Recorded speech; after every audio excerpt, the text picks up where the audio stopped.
All right, how's it going? Welcome back to another video here in the series on group theory. You might have noticed that we have changed the section title once again, right? We are moving on from matrix groups and we are now on to this section here called the Mobius group. And you probably know I always enjoy moving on to new sections. It's always an exciting thing, right? But I'm excited not just to move on to a new section, but I'm also excited because this is the final section in the video series. Meaning that once we get through this section, this is that'll be it for group theory on this channel, right? Now, not to say that we're not going to talk about groups later, much later in the channel, but having an entire video series solely dedicated to introductory group theory, this is going to be it, okay? So if you've made it this far, congratulations, basically, that's what I'm trying to say. We've had a lot of videos up until this point, and you've made it here, so that's always a good thing. Now, if you've been following, not just with this video series, but also the lecture notes Dexter's lecture notes that I've linked in the video description, you'll have noticed that there is a small section on the symmetries of regular polyhedra that we're not going to cover. And I just wanted to quickly mention why we're not going to cover it. So there are two main reasons for it. The first is that if you were to look at the various problem sets for this video series, which I also attach in the video description, there are 4 different problem sets, and the last problem set is dedicated to really just the final transition in this video series, where we move away from talking about these big theorems like the isomorphism theorem, Lagrange's theorem, and stuff like that, and we start just looking at different types of groups. And in that problem set, there are problems on quaternions, there are problems on matrix groups, and there are multiple problems on the Mobius group. But at least as far as I remember, there were not any problems on the symmetries of regular polyhedra. So that's part of it. Just in terms of what the actual instructor of this course felt was relevant, they did not think that section was relevant enough to include a problem on the problem set. So if my memory serves me correctly, it's been admittedly a little while since I've worked through those problems, right? But still, that was the first reason, is that in terms of what actually they are testing you on, that symmetries of regular polyhedra does not show up very often. So that being the first reason, the second reason is because there's a nice transition, and we're not going to see it in this video, but in the next video, we're going to see that there's a nice transition between matrix groups and the Mobius group, where we can say that the Mobius group is very similar to a type of matrix group, specifically the general linear group GL2C. This guy. Okay. There's a nice connection that we can make going from here to this Mobius group right here. So I think it kind of makes sense to go on from talking about matrix groups to say that there is this different type of group whose elements are not matrices, but they can be related to groups whose elements are matrices. Okay. And for that reason, I'm skipping the section on symmetries of regular polyhedra. So hopefully that makes sense. Now, a natural question that would arise is to say, well, if this is a group whose elements are not matrices, well, what are the elements that belong to this group here, the Mobius group? And that's going to be the first question. And to answer that, the elements of the Mobius group are called Mobius maps or Mobius functions. When I say the term maps or mappings, that can be thought of as synonymous with functions. So this is a group whose elements are functions, and they are functions that whose domain and codomain are almost identical to the complex plane C. So what I'm trying to say is that they are complex functions, and because they are complex functions, a lot of the usefulness of Mobius maps and the Mobius group comes about when we talk about complex analysis. And I haven't made a video series yet on complex analysis, but at some point in the future, I do plan on making a complex analysis video series. And when we do get to that series, we will see that Mobius groups, they're one of the first things that show up. Specifically where we see their application is that the structure of a Mobius map or a Mobius function is useful when talking about these type of mappings in complex analysis called conformal mappings. And I don't want to go into too much detail, but we'll save that for the complex analysis video series. But just to paint the basic picture, let's say that we have our complex plane C, and then we have some subspace of the complex plane. Doesn't matter what we call it A. And maybe this subspace of the complex plane looks rather ugly. I tried to draw something that looked ugly. And when I say ugly, I mean, you can imagine that it might be difficult to attach a easy to work with coordinate system to this overall space. And a natural sort of thought that might come up is, wow, I wish there was a convenient way to parameterize this space right here. And what you could end up doing is you could take a set of coordinates for this space and perform some sort of transformation such that this space gets transformed into either some sort of geometry where coordinates are easier to attach, or coordinates are easier to work with, like the unit circle, right?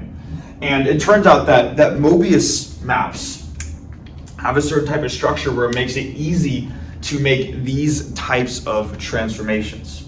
We will talk about that a little bit in this video series, but really we're going to save the details for when we get to complex analysis. Okay, so that is just the motivation, is that even though we're not going to see it too much in this video series, when it comes to that entire area of math, of analyzing complex numbers, these things show up a lot. Okay, so hopefully all of that makes sense. That is kind of just the introduction to motivating this entire section right here, but we probably want to actually get into some material, right? After all, I said that this was a group whose elements are functions, so the first thing we probably want to do is to introduce those functions. What actually is a Mobius map? So that's what I'm going to do. I'm going to write that out here on the board, and then we'll cover that together.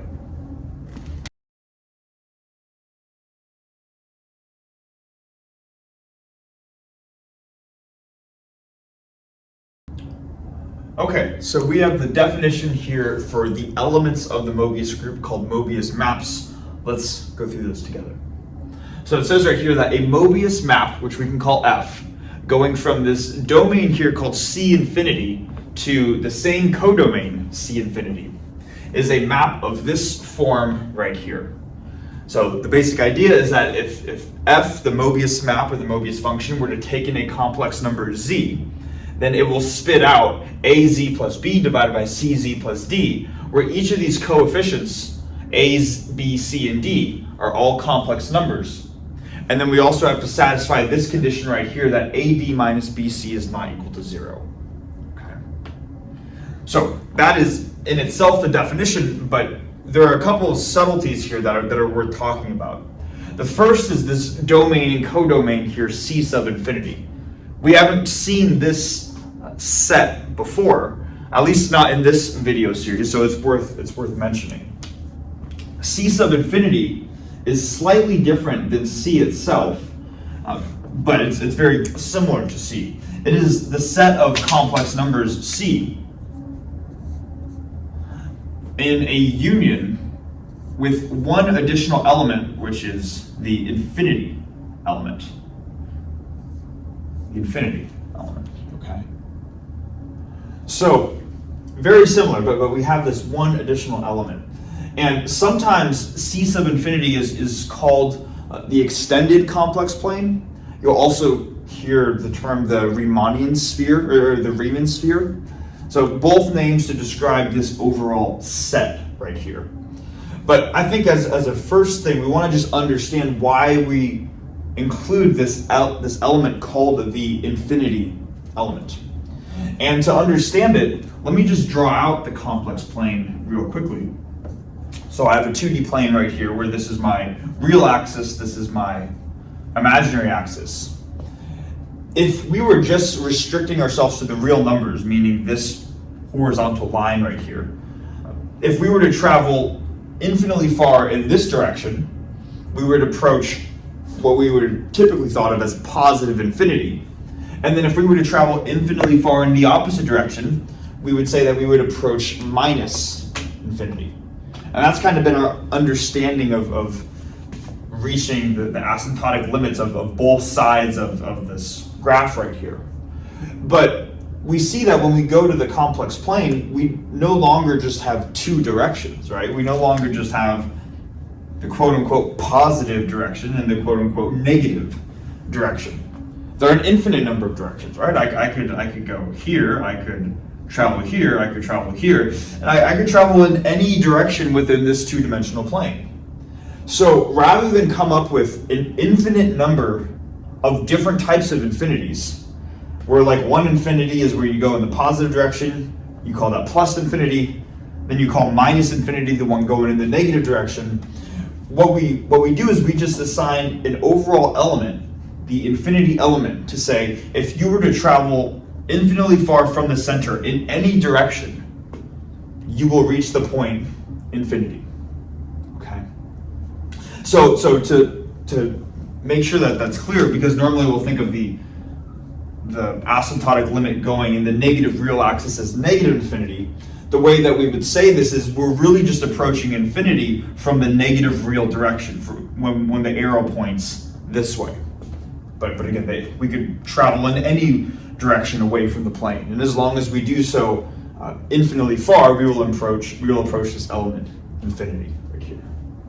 Okay. So that's what they mean when they talk about this extended complex plane. And every function, every Mobius map, will have a domain of C infinity and a codomain also of C infinity. So if that's true, we want to get an understanding then for saying, okay, if infinity is actually an element, it's now an element of both the domain and the codomain, how do I say this? When I have something in my head, I'm trying to come up with the words for it. If infinity acts as an input, where does it spit out? And also, what inputs will map to the infinity element? Okay, that's what I'm trying to get at least. And that's what we should talk about next. And what we can do is we can split this overall function into two separate cases. The first is when C equals 0, and then the second is when C is not equal to 0.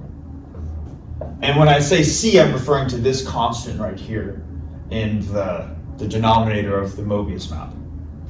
It doesn't matter which one we start with, but let's start with this one right here. So if C is 0, that means that I'm going to have f of z equals az plus b divided by just d. But if we think about it, if a, b, and d are all complex numbers, then a divided by d should be a complex number, and b divided by d should also be a complex number. Maybe if I called alpha to be a divided by d, and then beta to be b divided by d. Then in the case where c is 0, then my Mobius maps will be of the form alpha z plus beta, like this. And then we can ask ourselves, okay, well, what happens if we plug in infinity, the infinity elements, in as the input to this function? So we say f of infinity.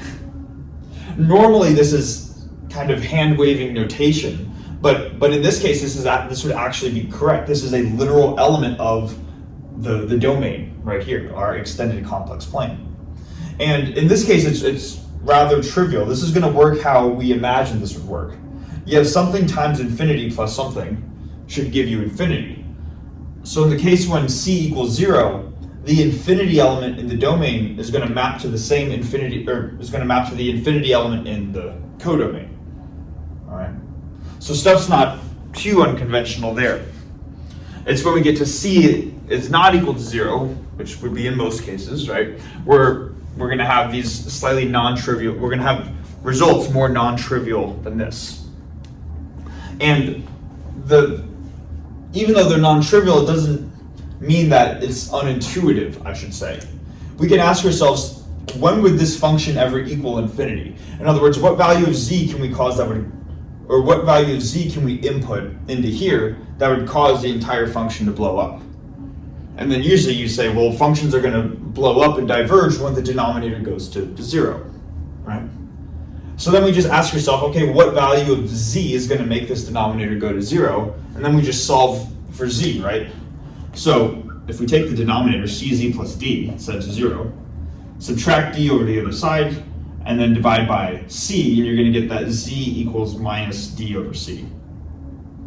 So it turns out then when c is not equal to 0, if our function takes as an input element this value right here, so if it were to take a negative d over c, it will reach the infinity element in the codomain. Okay. So this is the case where we reach the infinity element in the codomain. Then we ask ourselves, what happens as we reach the what happens if we were to input the infinity element into the domain? What would the output be? And if we were to do that, if we were to look at f of infinity in this case, then we're going to have a times infinity plus b, the infinity element plus b, divided by c times the infinity element plus d, like this. And normally, when we see this stuff, like when we're first learning about limits with calculus, if we eventually get to an infinity divided by infinity case, we would say the thing is still undefined, and you learn some techniques to see if you can find the actual value to a limit, right? If the overall limit was infinity divided by infinity. But in this case, because of the way the infinity element works, what's going to happen is that we can essentially think of the numerator as alpha. Well, it's alpha times infinity plus b, right? But b is infinitely smaller than infinity, so we can almost just think of it as alpha times, or we can think of it as alpha times infinity. Same thing with the denominator. The value of d is infinitely smaller than c times infinity. So it's really like a times infinity divided by c times infinity. And because infinity is an element, we can effectively divide those out, and what we'll actually get in this limit is just a over c, all right? Which is what you would get if you were to apply L'Hopital's rule, right, to a function like this, which is kind of the intuitive thing, at least. So what I'm trying to say is that in the case where c is not equal to 0 for this function right here, if you take the infinity element as your input to this function, you will get a complex number, a divided by c, as your output. Okay. So those are just some slight subtleties that get added on when talking about the extended complex plane versus just the complex plane in itself. Okay. Hopefully all of this stuff makes sense.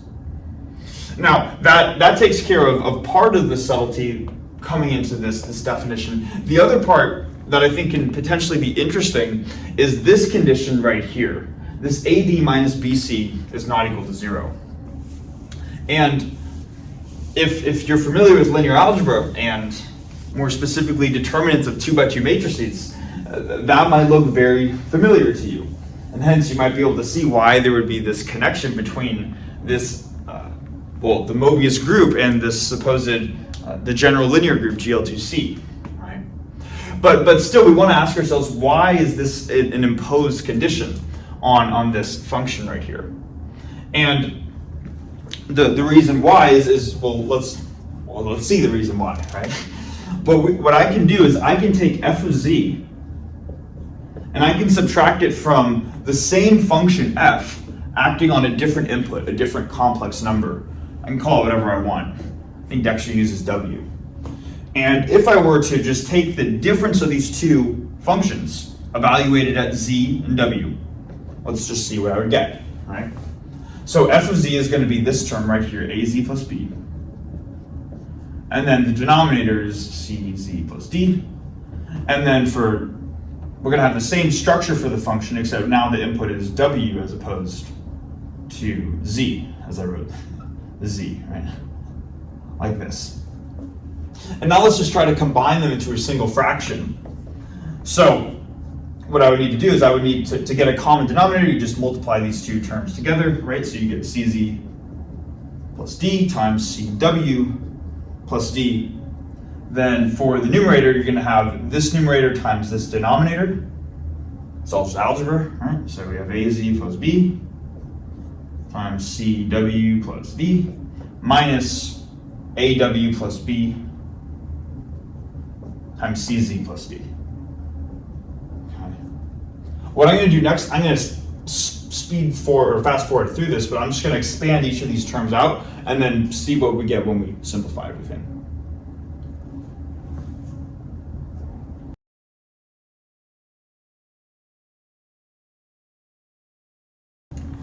All right, so we expanded everything out. Now let's just simplify. So I have a factor of AZCW here and then AWCZ here.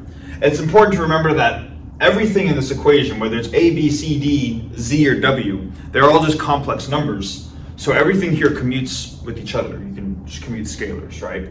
So this term right here cancels with this term, and then also the factor of BD and minus BD are going to cancel. And then what we're left with is we have plus AZD here, and then we have minus AWD right here. And then we have plus BCW right here and minus BCZ right here. So what we can do is we can factor out, we can take this as a product of two terms, one only containing the ABCD scalars and one only containing the Z and W variables.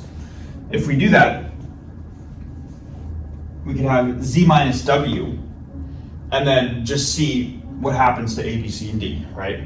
So if Z is positive here, W is negative here, that aligns with this, so I'm going to have positive AD. And then if Z is negative here, but positive here, that's going to be the opposite of what signs are right here, so I'm going to need to induce a minus sign, have BC, divided by whatever the denominator is, this thing right here. And now, when we simplify, we see that there's this factor of AD minus BC that shows up. And let's just imagine for a second what would happen if that were 0. Well, if AD minus BC were equal to 0, you have Z minus W times 0 divided by something, and that would give you 0. So what that would imply then is that if this were true, or if AD minus BC did equal 0, then f of Z minus f of W would equal 0. So let's write this out. If AD minus BC equals 0, then f of Z minus f of W would be 0 for all Z and W in C infinity. Because again, Z and W were just any two arbitrary input elements from the domain right here. Now you might say, okay, sure, but let's think about what this would further implicate, right? If this condition were to be true, fz minus f of w is 0, now you just add f of w over to the other side, right? And you get that f of z equals f of w. So we should ask ourselves, what does that actually mean? And starting to run out of room here, but let's say that I have two bubbles. They're both, left one's going to be my domain, extended complex plane, and my right one's going to be my codomain, extended complex plane, with a function mapping between them. If f of z equals f of w, then no matter what two inputs, no matter what two dots I have in my domain, whether it's z or w, this condition tells me that they're always going to map to the same single element, f of z equals f of w. They're all going to map to the same singular element in the codomain. And I could do this for any two dots in my domain. Basically what I'm saying is my entire domain would map to one singular element in the codomain. And while that in itself is not inherently problematic, that does not violate what it means to be a function in itself. That does violate the fact that f would be somehow invertible. Right? You would need f to be a bijective function in order to be invertible. And the reason that we care about invertibility is because, after all, what we're about to show, these functions should be elements of a group. So elements of a group should have inverses, right? And just to add on to these parallels between these functions in matrix groups, you ask yourself, what's the condition that a matrix, if we have a 2 by 2 matrix A with elements A, B, C, D, what's the condition that A be an invertible matrix? Well, it has a non-zero determinant, right? This exact same condition right here. So we were starting to see these connections between these supposed complex functions as well as 2 by 2 matrices. But anyways, just wanted to introduce that. These are the elements of our Mobius group. Now, just what we're going to do next is we're just going to say, okay, well, these elements with a certain binary operation will form a group called the Mobius group. And this video, we're probably going to make it a little bit shorter. It's not going to be too long. We're just going to show that the set of these Mobius maps right here form a group, and then we'll call it for this video.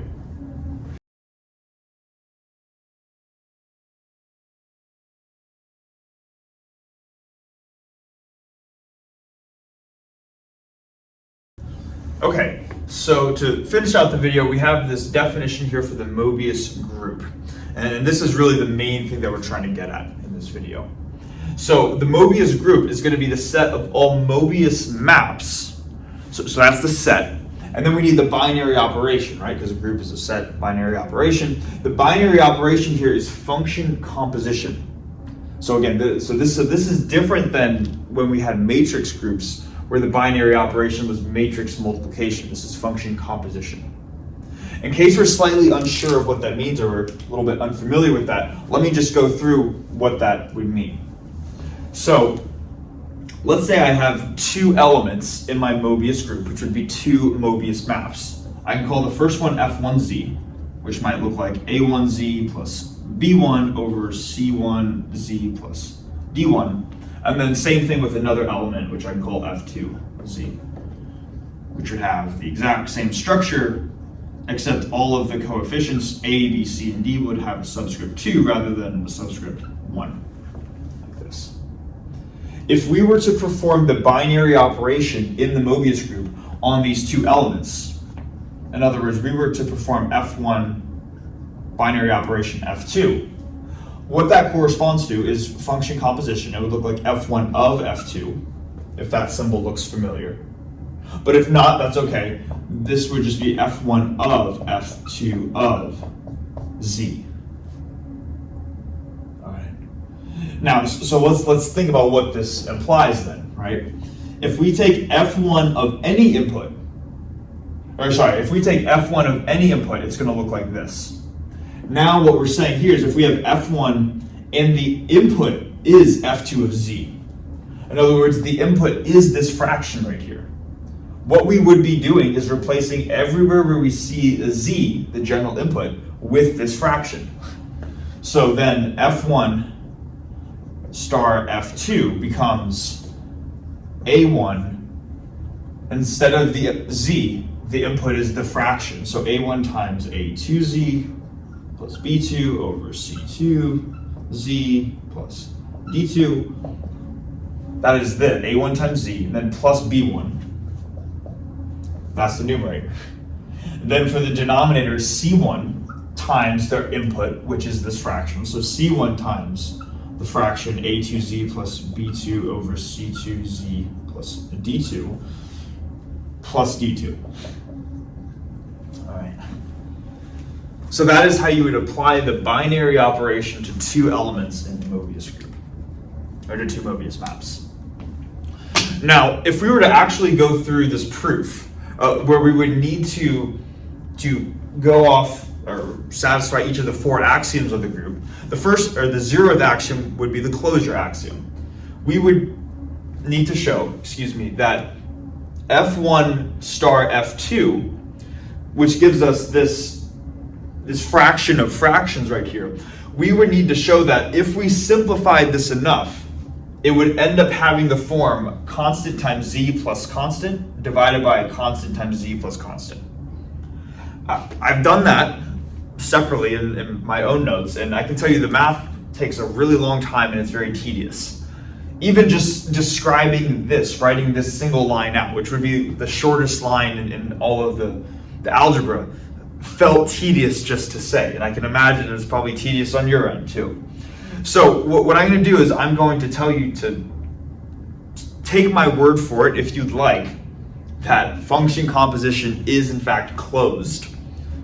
But I would leave it up to you guys too. If you would like to see the algebra to show that, I mean, I do have it. If you would like to see the algebra for showing how this is of the form constant times z plus constant divided by constant times z plus constant, let me know in the comments. I'd be happy to, I don't know if I'd be happy, but I would still make a video of like 20-30 minutes of just algebra going through what you need to do to show that it's actually closed. Okay. But to avoid, I'm hoping we don't want us to do that, right? At least in this video. So I'm going to skip that part and just show that this is what it means when we perform function composition. That's what we would need to show for the closure axiom. Then the first axiom, if I can erase this right now, would be for the identity element. There needs to be an identity element in the group. And we can think, what would a typical identity function look like? So let's call our identity function E, right, for an identity element. But now it's a Mobius map, so it's an identity function. And the most typical, or probably most common sense choice would be to say that the identity function should take some input and map it to itself. So whatever z happens to be, if we take in z, we're going to spit out the exact same factor as z. So then we say, okay, well, what does that correspond to if we write a general Mobius map of the form az plus b over cz plus d? In other words, what do a, b, c, and d need to be in order for this condition to be satisfied? Well, that we would require, I'll just tell you, it's going to be 1 times z plus 0. So that way the numerator is z, right? It's kind of like z divided by 1. So we have z in the numerator, and then 1 in the denominator would be 0 times z plus 1, like this. So the identity map for the Mobius group, the identity element, is this function, e of z equals z. This is what the coefficients look like.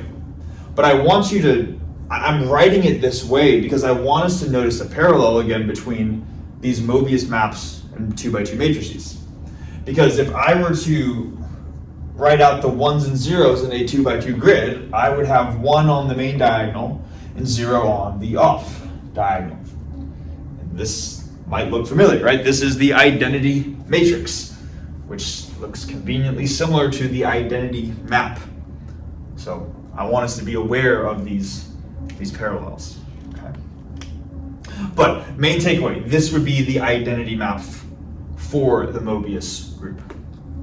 So that would be the identity requirement. Then we would need to go through the inverse requirement, right? We would need to show that every element in the Mobius group, every function of this form has a corresponding inverse function, f inverse, such that f inverse of f of z gives us the identity, which is just z. Okay. Now, like with the closure axiom, you can go through the math and the algebra. Again, it's not hard, but it's long and it's tedious. This would be something else where if I don't feel like showing it, to be honest, but if you really would like to see the algebra, I will make a video on that. But honestly, I don't know why you would put me through that, and I don't know why you'd put yourself through that, to force yourself to watch a video of somebody who's doing algebra for however many minutes, right? But this is the requirement that you need to show. And if you were to actually go through the algebra, it would take a while. But so instead, I want to go through a, what's it called? I want to go through a comparison to the 2x2 matrices, what I've been trying to hint at. And hopefully with that comparison, we can immediately determine what f inverse would need to be without going through the algebra. All right. So here's what I mean. Let's say that we have our Mobius map f of z, which is az plus b over cz plus d. And then I've been hinting that this corresponds to some matrix A, B, C, and D, right? we can ask ourselves, what is the inverse of this 2 by 2 matrix?